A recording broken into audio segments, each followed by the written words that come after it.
Moving from middle school to high school is a big step, and it can be confusing. This video will give you a better understanding of what high school looks like. What credits and classes you need to graduate and prepare for your T24 goals. What programs, activities, and clubs are offered. And why it's important to be the expert on your own future.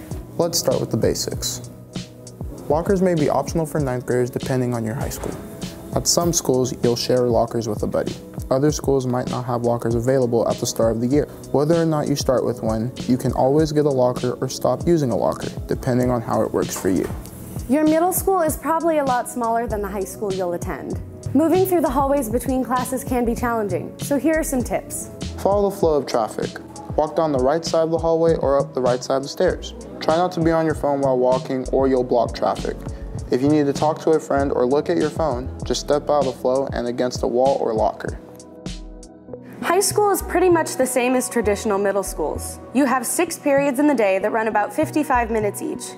Some high schools will have special schedules for advisories, cons, or half days. Grab your high school's bell schedule and put it in your binder, folder, or planner for reference. Interested in a different kind of school?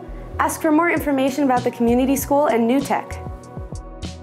Most schools have more than one lunch. Your lunch may depend on your classroom number for a certain period or what floor your class is on. Pay attention to your high school counselors when they give you details. Let's talk about credits now. Hopefully, you've heard that you need 24 credits to graduate. Credits can be confusing, so make sure you ask your high school counselors if you have questions. In high school, you'll earn 1/2 credit for every semester class you take. Usually, this means that by the time you pass all 6 of your classes for the school year, you'll have earned 6 credits. After 4 years of high school, you'll earn exactly 24 credits. Want to do more? There are summer programs, Spokane virtual learning online classes, and 0 period or 7 period classes available before or after the start of the regular school day. Click the link below to learn more about your 24 credit requirement. The choices you make in high school open a lot of doors for you to explore your future. So let's talk about those. Picking your class schedule is pretty exciting.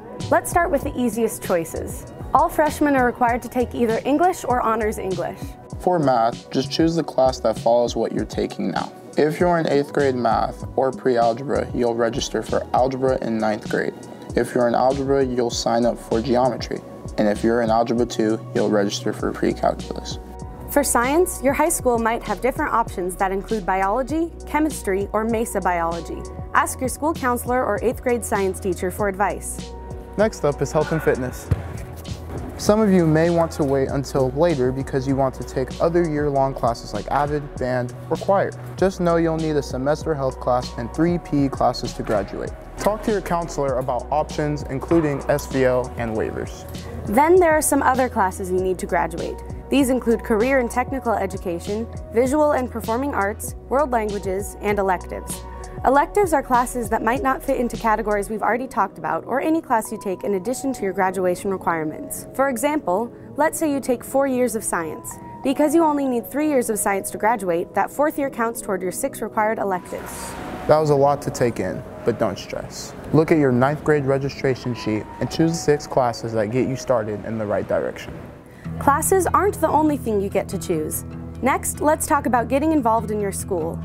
Did you know that participating in a school club or activity makes you more likely to have a higher GPA, graduate high school, and move on to college? There are a lot of programs, clubs, activities, and sports to choose from in high school. But don't worry, just ask questions and get connected. Interested in sports? There are plenty of teams to get involved in. Pay attention to deadlines for eligibility paperwork and make sure you have a physical from your doctor. Want to join a club? There are quite a few, from cybersecurity to community service. Ask your high school counselor for a list and start exploring potential college majors or careers. Some clubs may require you to take certain classes, so double check that too. There are a lot of other programs to look at, depending on what you want to explore and accomplish. Get college credits before you even graduate through AP, Running Start, or Tech Prep classes. Get job credentials and experience through New Tech, CTE, or Project Lead the Way. Whatever you want to do in the future, be a part of something in high school. You'll be glad you did. So, what's next for you? The classes and clubs you take part in, the teams you join, and the credits you earn all pave the way to your future. Are you interested in the military, a technical field, apprenticeship, a 4-year degree, or a PhD? It's super important to ask questions, take classes, get involved with programs, and get the grades that will help you achieve your goals. Here's something to remember. We all make mistakes. Don't get discouraged and don't give up.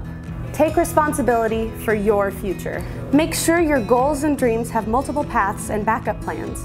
There are plenty of teachers, counselors, and others at your high school who want you to realize your goals. Feel lost or don't know what to do next? Ask questions. Not sure about the answer you're getting? Ask someone else. Don't let anyone stand in the way of getting to where you want to go.